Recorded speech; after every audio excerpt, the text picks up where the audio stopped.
Welcome to Killer Women with your host, best-selling author Danielle Girard. The Killer Women Vodcast is pleased to be a part of the Authors on the Air Global Radio Network. To learn more about Danielle and her books, visit her at www.daniellegirard.com, and to access all of our vodcasts, go to youtube.com/Authors on the Air. And now, Danielle's next killer woman. Hello, and welcome to Killer Women Podcast, a proud member of the Authors on the Air Global Network with over 4 million listeners. I am your host, Suspense author Danielle Girard, and my guest today is Helen K. Diamond, writing as Darby Kane. Darby is a former trial attorney and the #1 international bestseller of domestic suspense. Her first two thrillers, Pretty Little Wife and Replacement Wife, have been optioned for television and featured in numerous venues, including the New York Times Book Review, the Washington Post, the Toronto Star, the New York Post, Popsugar, and the Skimm. For more information, go to darbykane.com. Welcome, Helen K. Hi, thank you so much for having me today. Oh, it's so fun. And I loved the last invitation. So tell our listeners a little bit about this book. This book is a group of women, powerful women in the Washington, D.C. area who frankly have had enough. And they don't think the traditional justice system works. So they have created a secret one of their own that targets very bad men doing very bad things.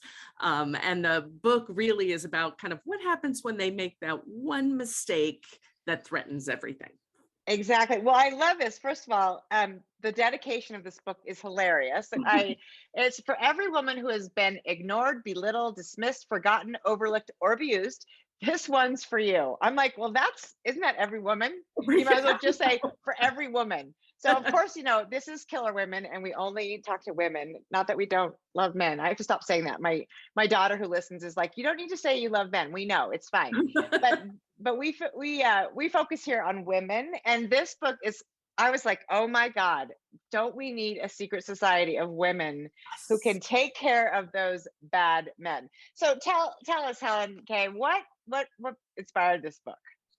I have to say, I was just so angry, right? Like there are so many news stories about just awful things happening to women or men standing up and saying, like I read one yesterday where a guy who I think is in a state legislature was trying to explain why marital rape was fine. And I'm like, it's just all of this anger. And this I was writing at the time that I was thinking of, there's a guy, I think his name is Brock Turner, who, gets drunk. Stanford, right? Yes. The Stanford kid, right? And it was all about, first of all, she's drunk, so she deserved it, right? Like clearly that was the conversation. And then, his father would say stuff like, well, he can't have steak in prison. I'm like, oh my God, the poor thing. Right. Plus, didn't his dad say something like, oh, well, it's a big punishment for 20 minutes of fun, pleasure or fun or whatever. I'm like, dude, it's not 20 minutes for her, you bleep, yes. Asshole. I'm like, this is so, I get it. So you were at a point where you were like, I've had enough. And it felt like it had to go somewhere, right? And I was before I started writing, I was a trial attorney for years, and I did contested custody cases, which you might imagine is not people at their best. Oh. And so the things that you see, and then all of this stuff, I'm like, how can I funnel this in a way, And I loved the idea. One of the characters in this book is a judge. And I loved the idea of even her thinking, she's this very powerful woman, even her thinking, this isn't working. This isn't a system that recognizes what is happening. And the idea that these women completely unapologetically, are just like, and you're done. We will vote. You can come to a point where you have done enough bad things that we decide. And how do you like it? We decide. We really, I we think we should have a vote. I would vote on that party line. I wouldn't want to, the nice thing about it too is, it's taken care of another way, right? The women don't, they're not they're not assassins. They just put the vote. gavel down, and then it's Exactly. like that somebody else takes care of the wet work, if you will. Well, so it's interesting too, because there's two protagonists in the book, Jessa and Gabby, and they were friends and then estranged. Both of them, went to law school. That's sort of how they know each other. Did one of these women sort of emerge first, because they're kind of a nice balance to one another? And I was just curious. Well, I love the idea of, right, because we talk all the time, you hear all the time about frenemies, right? And those, Yes. and I liked the idea of, because, I'm a little bit older. And as you get older, you start to say to yourself, there are people in my life who actually don't support me, I don't think. Like, I feel like they don't make me feel better. And people don't have to make you feel happy all the time, but I don't feel supported. Like, it feels like a totally one-way street, or Yes. they're passive aggressive in the way they say things to you. And you're like, was that a compliment? I'm not sure. Right. Didn't feel like a compliment. Right. So the idea of kind of taking these women who in a lot of ways look the same, right? Like Yeah. they both come from backgrounds that weren't easy. They Right. didn't have a lot of money. They had to work pretty hard in law school, but kind of how they get ahead is very different. So the idea of kind of playing with women who one thought they were greater friends than the other one, and Right. broken apart, and now circumstances throw them together, and that was great fun. It I'll really, bet. And it's an interesting thing about women too, right? I mean, there's this quote that's like, if women could run the world, if we could just get along. And yeah, it's true. We're actually quite hard on one another, yeah, and really, strangely, because we are often, victimized, or dismissed, abused, diminished, demoralized, and yet we also sort of all jump in to do, to sort of add fodder to the fire for yeah, those of people that are, already hard on us. It's like, it's really interesting. So the Jessa Gabby dynamic feels very authentic. And we all have those friends who are like, huh, it doesn't feel so good when we're together. yeah. And I can, it's a wonderful dynamic. And as you said, they both came from difficult upbringings. They had the scrappy women, but one of them, is maybe a little bit less on the sort of right, moral path, if you will, than the Right. other. It's a gray area kind of gal. Yeah. Yes, and there's a lot. I mean, the book is full of gray areas, right? And we're talking about a group of women who choose which men get to die. But it was such a fun and playful thing. You also mentioned I always have this weird habit of reading acknowledgments before I read the book, which is, I don't know, just to I figure do out that sort of, too. Yeah. yeah. And you mentioned it's a pandemic book, right? So how did that sort of change all the way you wrote, and also sort of what you were writing about? All three of my thrillers have come out, they come December of each year. So December 2021, 20, all of these things. And it's like, wow, I seem to be writing in anger all the time. I don't know what's going on. I wanted a little bit, I think we all feel a little claustrophobic, right? Right. And it's hysterical because I am a nester, right? Like, I could stay if I choose, I could stay in my house for days and, do all my things. But when I'm told I can't leave, it's like, Oh. I have to get out and do something. So I wanted to give a little bit of that claustrophobic feel, Mhm. where, Mhm. and part of that is this group is super secretive and it has rules, and it's like one more you think it's going to make your life better. Jessa thinks it's going to make her life better, and in some ways it does, but it also takes your life and puts it in this very tight sphere, um, Right. and the idea of you can't say things, you have to be careful, you have to, Yeah. it's really, I think it's relatable. Pandemic, Oh, our right? So, and I'm a nester like you, and I agree though. I mean, it is really, especially since, all of a sudden there's more people in your home. I don't know about you, but there were more people in my home than normal. And so I'm like, wait a minute, I like nesting here, but I really like to do it by myself. So why are all you people here too? But also you do this thing, and I just say I read your books, and I have a little bit of my stomach's like, oh no, because every time you think, oh, we're gonna lay off this poor character for a little bit, things can't possibly get worse for her, and then Helen K, you like dump another thing, and I'm like, oh my god, this. So it isn't the one thing when you read the premise of the book, you think, oh, this is going to be like, it's going to be all like, the men are going to suffer, and it's all, about, but really, actually, it's an interest. It's, you sort of turn it on its head, because in some ways the women suffer. I mean, they don't, they're not assassinated for bad behavior, but they go through as much as the men do. It's really, you do not let up light on these ladies at all. Well, And it's when it's a book about women who make judgments about men and kill men. I'm like, so this could accidentally, which I didn't want it to be a book about the men. yes. And I didn't want it to be about the men. I wanted it to be about the women, and the fact that I was a lawyer, so I should say things are black and white, things are not black and white, right? Right. Like it's this, there's this whole gray area. And to be able to play in the gray area, especially when we're told all the time, women are nicer than men, right? Like we hear this stuff. Women are nicer, women wouldn't do this, women wouldn't do that. Part of this book is to say, oh, I don't think you should hear what women say when you're not listening. Exactly. You have not pushed a woman to her cliff yet if you haven't seen her lash out. That's right. And I think actually that is what's so fascinating about women, is the sort of gentler, the gentler sex is, it's a crock, right? We're not the gentler. We're way the tougher sex. And no offense to any, men who listen, but I mean, everything from, childbirth to, to mothering, to what goes on inside our bodies freaking every day. We have to be tougher. And I love that you don't make this about the men, and you don't do that thing, which I also think can happen, where there's no good men in the book.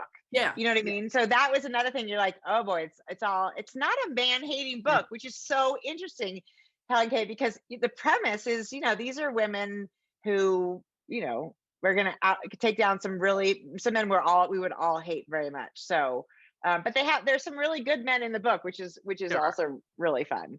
And I agree. I think we, in this day and age, and our Supreme Court, and, our right to, I mean, actually, speaking of the Supreme Court, the idea that a judge is objective is kind of a farce, right? They're not, right. Nobody can really be objective, because you only know your own sort of perspective. But particularly what we're looking at now. Yeah, exactly. It's just, and you think about it, you think about the women on the Supreme Court, just from like what you read about how they question and stuff, what they must think as some of these decisions come down. I mean, they vote how they vote against it or whatever, but to sit and go home and be like, I couldn't stop it. Right. Like the train is rolling and I can't figure out how to derail it. I can't make, I'm a smart person. I can't make the argument that makes you understand this. I can't imagine how frustrating it is. And that's what the judge Retta in this, I was trying to kind of funnel that into her, where she's achieved all these amazing things, and she's kind of at the top of her game, well-known, all of those things. And she can't stop the train. Like she couldn't, her backstory, she couldn't save the person she needed to save. So she said, enough. I can see how that would happen. Yeah. And imagine being a Supreme Court justice, and one of the people that you can't convince is another woman. That would just blow me away. Totally. So there's also this, another sort of really authentic thing about the book, I think, is this sort of the power of money, and where money gets you. And you said, you brought up Brock Turner, who's a great example, the sort of the idea that these men can throw money at a problem. I mean, or at a crime and Right. make it go away, which is Yeah. something we see so, and not just men, women do it too. I mean, wealth is power. Yeah, no question. Well, see, and that's so I'm an attorney, right? And I'm doing these contested custody cases, and the things people would say to you, I was in Jess's position where I would be appointed by the court to represent like a kid in their parents' absolutely terrible divorce, right? Right. So our firm would do that sometimes. And they would say things to you, and I'm like, that sounded so much like a bribe. Like, are you kidding? But there's a personality type that is their go-to move. Their go-to Mhm. move is, but I can buy this and I can buy that, and I can make your life easier, and I can do all this. And you're like, you just don't have an off switch, do you? You don't have an understanding that there might be a situation where that doesn't work. But the reality is there are very few situations where that doesn't work. Exactly, exactly. And I imagine you have seen, I mean, like you said, I mean, so what a difficult job. You did this for how many years? I did it for 12 years. Oh my Yeah. God. Yeah. And So hard.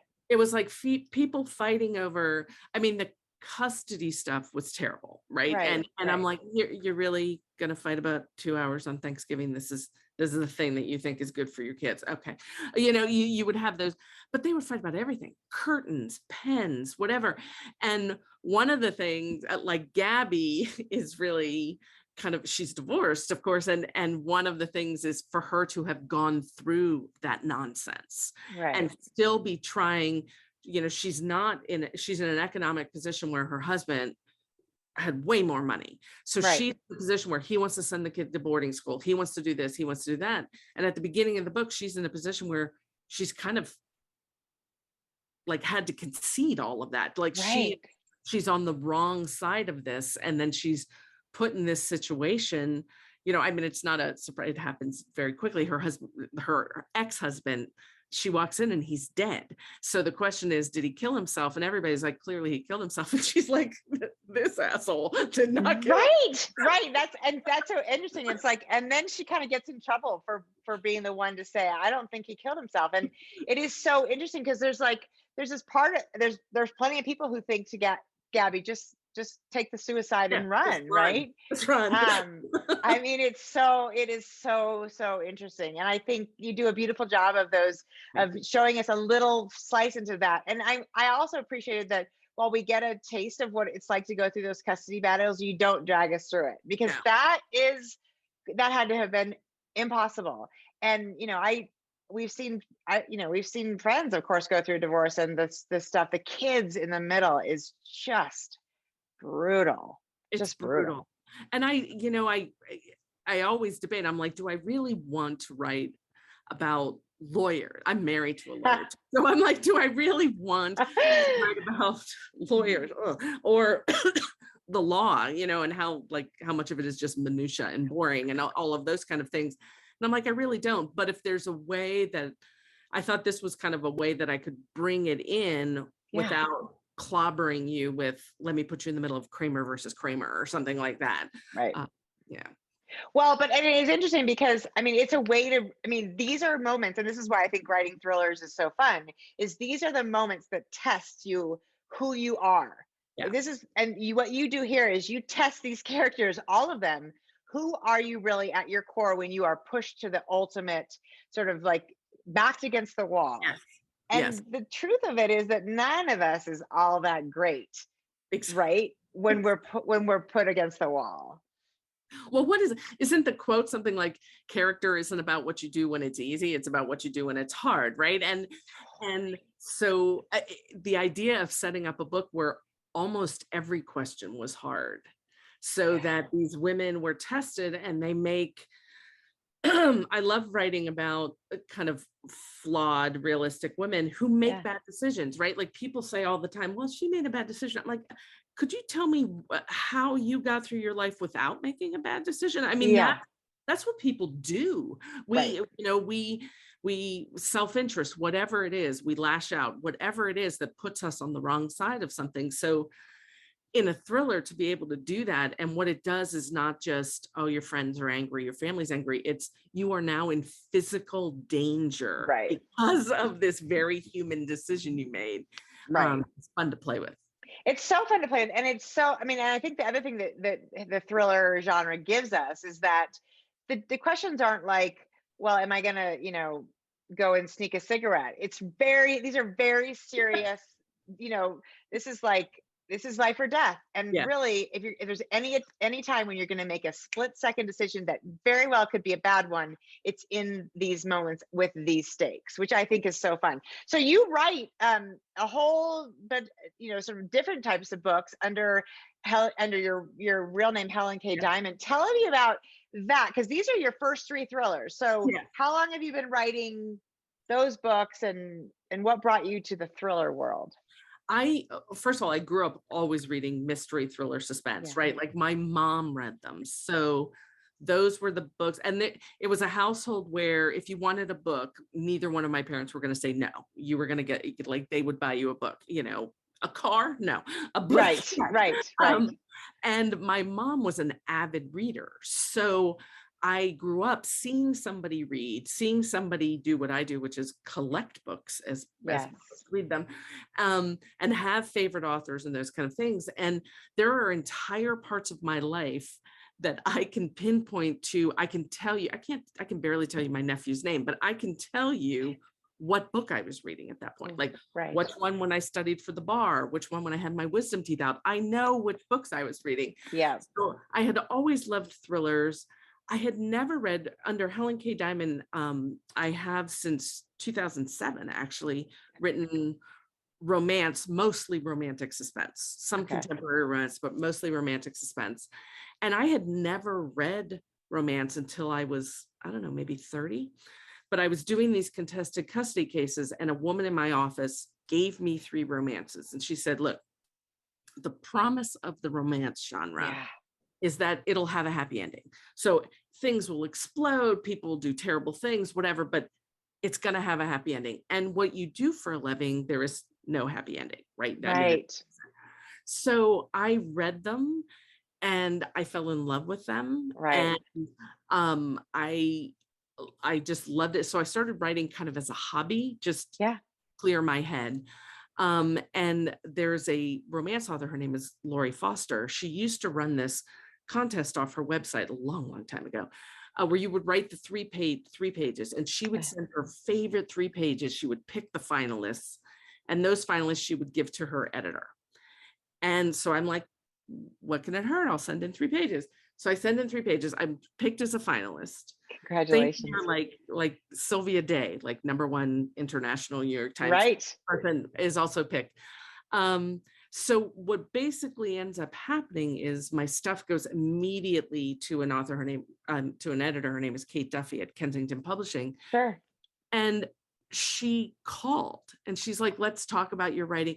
So this never happens, right? Like your mouth is like, what? No, never. It never happens. So what ends up happening is I get immediate feedback from somebody who has the power to buy books, who tells me that she sees talent, tells me what she thinks I need to work on, and says, now I want you to put this away. Like, this is what you need to hear sometimes. Put this away. This isn't going to sell. Come up with a new idea. Send it to me. And the third idea that I sent, and ended up, I think it was a novella. She asked me to write a novella. I sent to her. She's like, that one I'm going to buy. I'm going to buy. And before that, she had said to me, she called me once and she said, I'm going to be your editor one day, just not today. And let me tell you why. But it was like this almost, it's almost like a mentorship with an editor, right? And so it was from the time she read the first to the time she called me to say I'm buying was 18 months, which in publishing world is like a second and a half, right? Exactly. So I was incredibly lucky to be right place, right time, right editor, because you know how this works, right? There are 1,000 editors and only 2 of them are like, wait, I see it. Yes, right. It's so subjective, right? It's exactly. So subjective. So I started writing romance, and I'm writing romance, and I start shooting people because I'm like, this is what I love. I love the kind of danger aspect. And so I wrote romantic suspense for years, loved it. I love the mix. Romantic suspense is actually really hard to write because the mix of something dangerous is happening, but I'm supposed to make these people fall in love in a genuine way. Like, who is like, I know there's a serial killer, but let's kiss, right? Like that. Like, come on now, right? Right. Very realistic. Very realistic. I jokingly call this stop, drop, and roll, right? Like where it's like, okay, stop, we're gonna have sex and go again. You know, I'm like, this can't happen. Like, how do you create this thing? And I loved it, and I still love it, and I love reading romantic suspense, but I really wanted to try a thriller. And I was, again, incredibly lucky. My editor at HarperCollins, her name is May Chen. I said to her, like, I was in New York, and I say to her, you know, I'd just like to write a thriller. Like, nobody has to kiss. Nobody has to, I don't want a happy ending. I want to be able to write what I want. And she's like, send me an idea. Like, we'll give it a shot. So I sent her 2 ideas, and one of them ends up being Pretty Little Wife, my first thriller. And I remember her saying, it had changed a lot. She's like, there's something here. You don't quite have it yet. I think you got, like, we're going to give you 18 months, I think is what she said. Wow. This out because it's not quite right, but I think there is something. And again, lucky, you just have that person, because that's not how publishing works. Yeah, I was gonna say, let's just stop. Let's just stop for a moment and talk about this, because I mean, obviously we know hundreds of authors, talented, amazing people. I think you're the first person I've ever heard who was like, oh yeah, so this editor just said, keep sending me ideas and someday I'll be your editor. That never happens. It never happens. And it is completely a luck thing. And I am very cognizant of the fact that it's luck, because I used to get so angry. I would go to a conference and somebody up there, some author would be speaking, and they're like, all you have to do is write a great book. And I'm like, that is a lie. I mean, that's when I'm on a panel, I'm like, let me tell you, aspiring writers, that is a lie. That is not true, because we all know authors or great books where we're like, why is nobody talking about this? Why is nobody getting this? And then we all have read stuff where we're like, 4 weeks on the New York Times, right? Yeah, it's such a perfect storm of things, you know. But the long and the short is that whether it's a book we didn't love or a book we did love, there's a lot of hard work. So it's not like you just like you got it and you just flip something off. You obviously, it's button chair, it's hours, it's critique partners and reworking. So it's not a freebie you got, but it is an incredible gift that you had somebody who was willing to do that. And I think that was a different day in publishing. I felt like I had a lot more handholding in my early publishing days, because my first book came out in 2000, which is a million years ago now in publishing. But it's different. It's a different world now. Totally different. And it's, the thrillers, I got lucky because I had been at this publisher. So they knew things like, she can finish a book. Yeah. She'll turn it in. Pretty much on time. She'll do what she needs to do. And when we ask her to do stuff, she'll do it. So it really felt like, with the first thriller, my agent and I joke about this. It really felt like they were kind of like, okay, like, we don't know. And I'm like, nobody gets that. Like, that was a faith that my editor had from years of working together. And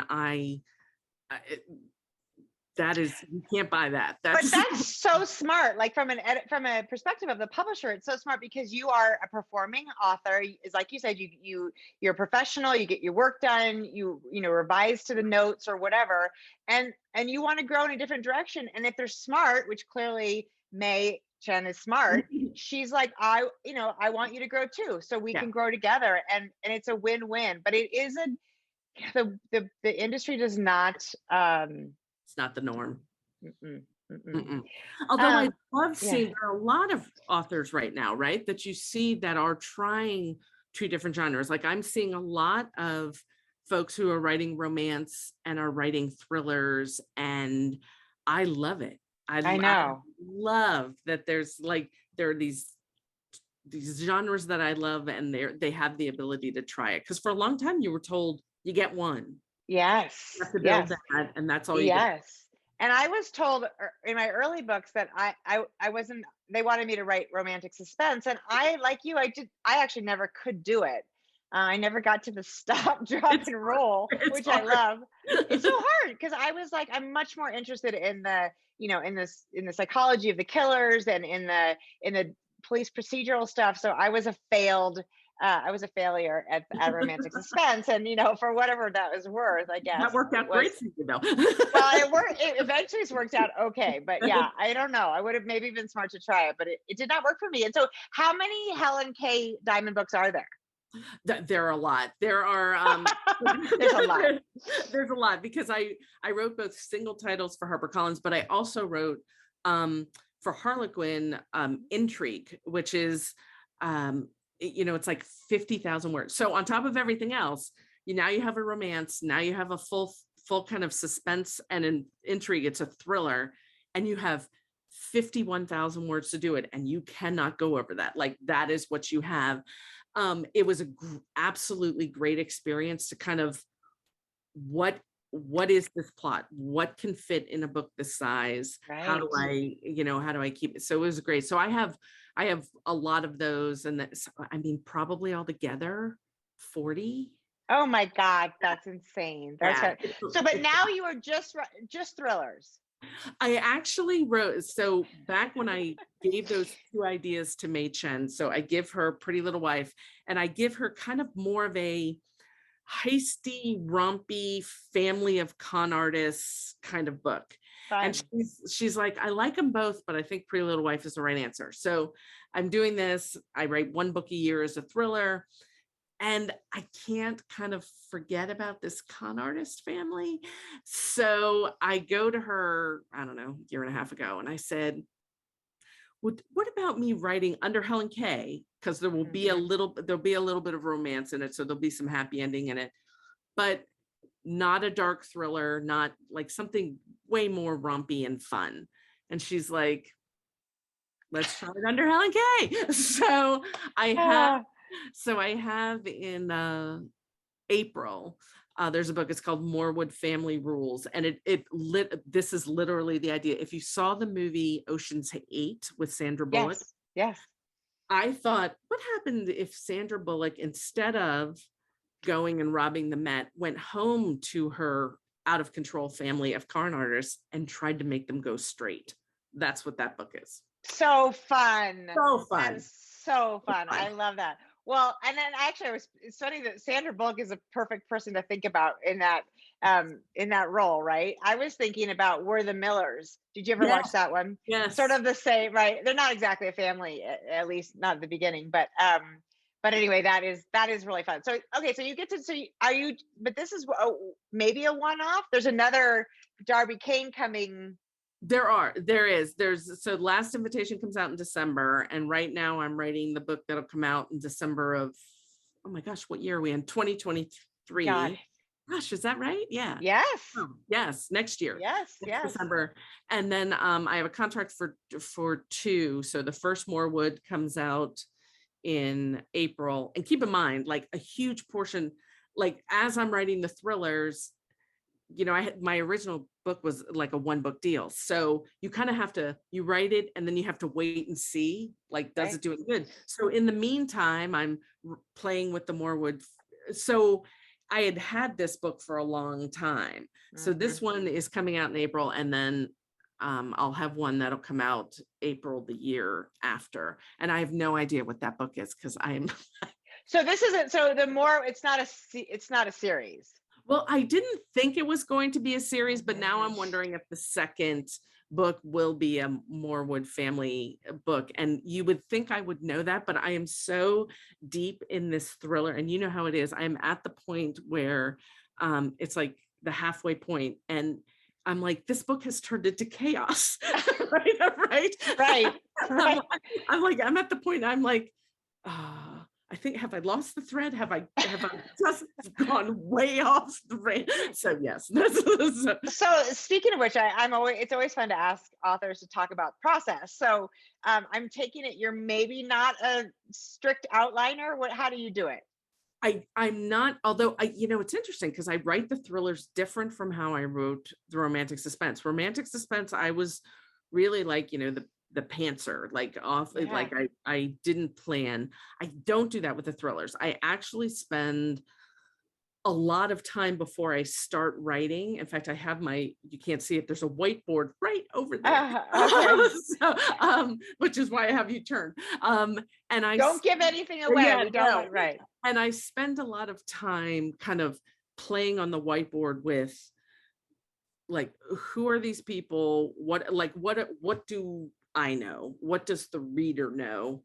What do these poor people I have in chaos know? Like, how am I going to put these pieces together? And a lot of time, who delivers the story? Nobody ever talks about this, but I spend a weird amount of time. Who is, like, how am I going to tell this story? Like, who are the point of view people? Because it matters so much in the secrets, right? And Right. the layers. And so I have to spend some time being like, okay, who should be giving this Right. story? And Who doesn't know the secret, right? And exactly. oftentimes you're like, because if the point of view character knows the secret and it's should be top of mind and they don't mention it, then you think, huh. But right. So you have to choose somebody who, and the wonderful thing too is that you get somebody whose perspective can be way off, right? They can see something and it means something totally different to them than it would if we were watching it ourselves or if it came from a different character, which is super fun.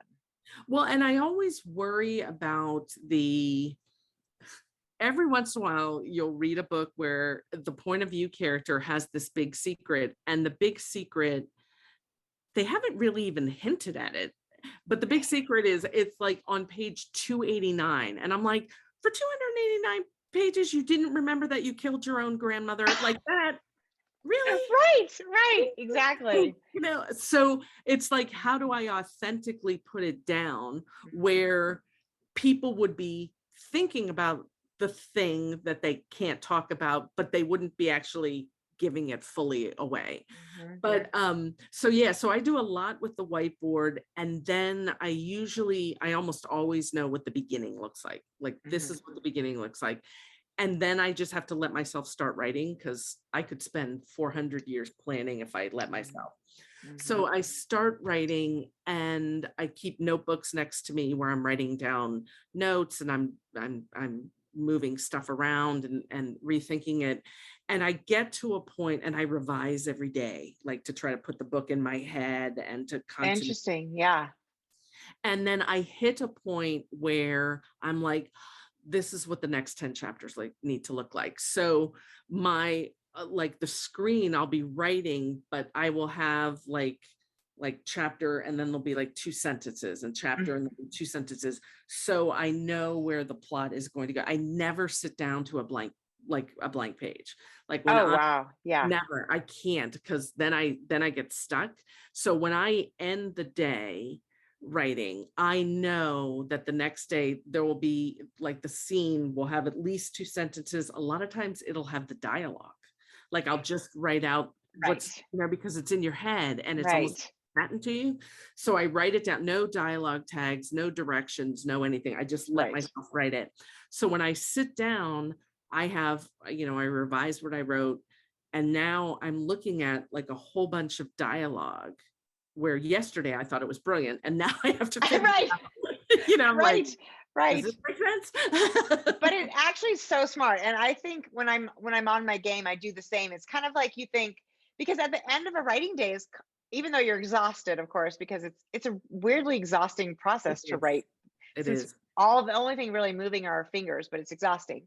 But I do find myself, like, you're weirdly relaxed, you're in a zone, and if you do sort of click to the next chapter and just say this, I oftentimes weirdly write it in present tense where my books are almost always past tense, but I'm Okay. just saying this happens and this happens and this happens. And then yes, if you get a bit of dialogue, all the more brilliant, because it's really nice. It's like you're primed then when you get there the next day. You're not Yeah. dealing with the blank page. Well, and that's how I actually write like I start with pure dialogue Oh, and I interesting. write the dialogue and then I try to add the layers and who's talking, what's moving around, what else do I need to have happening, what are the thoughts, etc. But yeah, I always start with a kind of a dialogue looking like, like 2 pages of dialogue, which turns into 5-page chapter type of thing.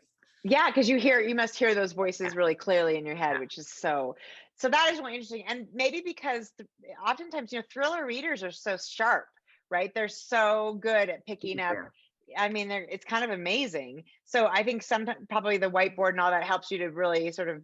I mean, one of the games is a cat and mouse thing, right? It's the Yes. cat and mouse between between the characters, but you're also trying to outsmart the reader at least until you get really close to the reveal, right? That's sort of Exactly.